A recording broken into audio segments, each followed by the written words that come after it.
He reminds me more of a Julian Draxler style of play.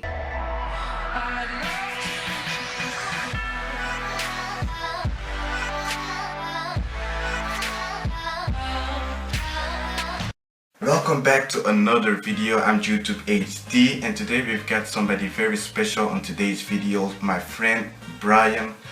He's going to talk about today's game, Chelsea against Arsenal and Ramadan Sobhy. So stay tuned and yeah, let's hear what he's got to say. I think it's going to be a draw I think both sides will be happy with the draw because Chelsea were in a good form before they lost against Liverpool 2. That's actually what I had in mind. I also had a draw or maybe a win for Chelsea. I had something like 2-2 in mind because every time Chelsea faces Arsenal it's always a spectacular game. So I was thinking about 2-2, so yeah, I agree with him on that, and believe me, I disagree with him on basically everything about football. 2-1 about a week ago, and Arsenal will be over the moon that they haven't lost to Chelsea because they haven't won a game against Chelsea for the last, I think, 5 years, and that is something that Arsenal will be happy about. The goal scorers, I don't know who's gonna score. Probably Costa for Chelsea because he's in a really good form, and then I think Fabregas will score against Arsenal because like it's just the best scenario that could happen. Fabregas will score against Arsenal. One little problem, I don't think Conte is going to give Fabregas a chance, even though he shined in his last game against Leicester, where he scored 2 goals in like 3 minutes.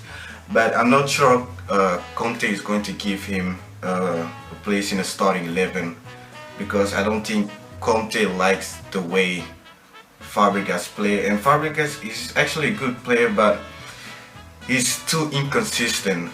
But yeah, I hope after his game against Leicester, Conte will give him a chance.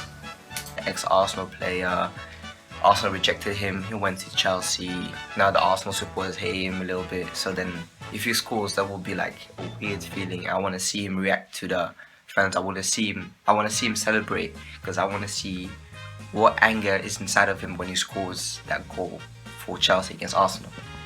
The 2 goal scorers for Arsenal, I think it's gonna be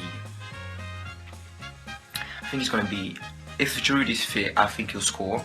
If he's not fit, I think it's gonna go to like Theo Walcott and maybe depends.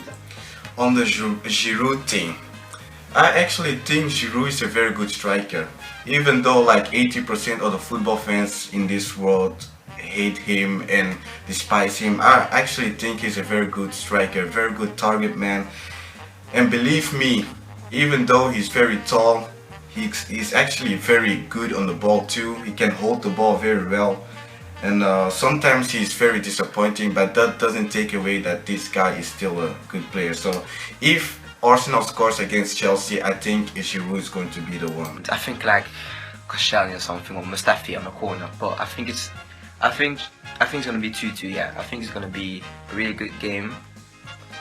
It's always a good game between Arsenal and Chelsea. Like Arsenal wants to play football, Chelsea rather sit back, but then they play on the break. So, and then they both like similar team.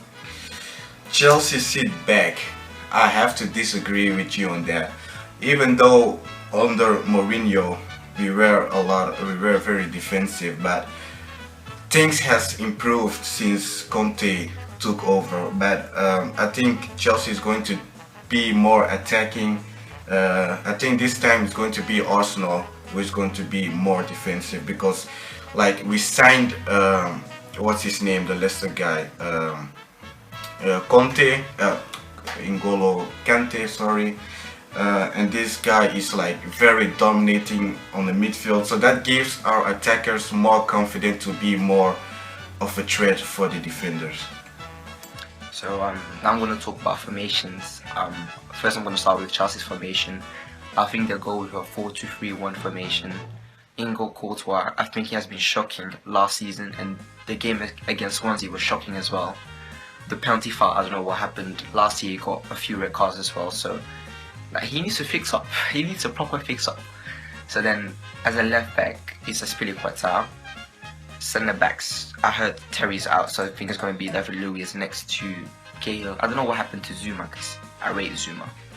Right back, Ivanovic. I think that's the main problem for Chelsea. Ivanovic is a right back because he's so slow and he will play against a Sanchez that is much quicker than him. I agree with him on that. I would put Aspilicueta on the right back, like the game against Leicester, the 4-2, when Aspilicueta was playing on the right back. He was more confident than he had been when he was playing on the left back. And we signed a new player from the MLS competition, and I thought he did very well in his first game, the game against Leicester. So I would put that guy on the left back and switch Aspilicueta to the right back. Costa, I think Costa will be the main threat for Chelsea, and I want to see actually how Koscielny and Mustafi will deal with his physicality and with his like he will get you out of the game by talking rubbish, by doing things just to like see. That's just how Costa is. I want to see how Mustafi and Koscielny will react to Costa. So now I'm going to talk about Chelsea's key players. I think it's going to be Costa because he will be a threat all game. Then I think it's going to be Eden Hazard, whether he turns up or not, because I hope he will turn up against Arsenal, because if he turns up, that will be a great match. And then it's actually the midfield too with Chelsea. That's kind of the problem with Eden Hazard. He's got all the talent of the world, but sometimes he decides to not show up.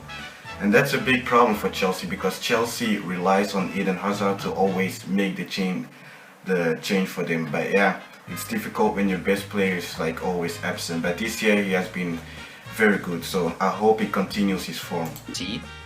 I'm not quite sure which one, but one of them will have to stop Ozil from doing what he does best, and that's assisting players. So if Kante or Matic can stop Ozil, then I think they already have like a major advantage on Arsenal. So now I'm going to talk about Arsenal's front. I think Kante alone can deal with Ozil. This guy runs marathons for fun, so I think he can deal with Ozil. Ozil is not like the biggest runner of all, so Kante will definitely deal with it. I think they will play a more 4-3-3 style of play, but I think in an attacking shape it's going to be a 4-3-3. In a defensive shape it's going to be a 4-2-3-1. So in goal is Peter Cech, because he will return back to Stamford Bridge, so it will be a special occasion for him as well. Then as a left back is Monreal. I think the defensive lineup is going to be the same.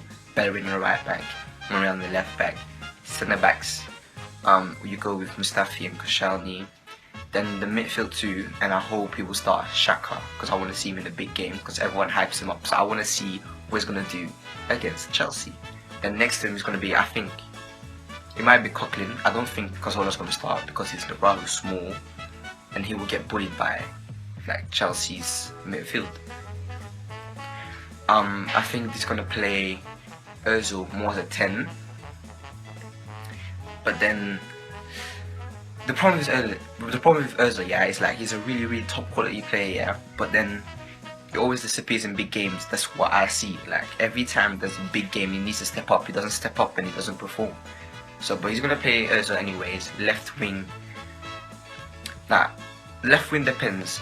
I think Wenger should give Mohamed Elneny a chance in this big game, because Elneny is like a very calm player, and I think that's what Arsenal will need in this kind of games. If Giroud is fit, he'll play Sanchez on the left wing.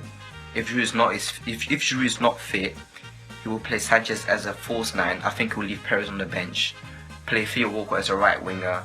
He will be as a left winger. That's how they played against PSG as well. So I think that may be the lineup for Arsenal, but I'm not quite sure who's going to play up top, who's going to play left wing. So that's like my struggle areas.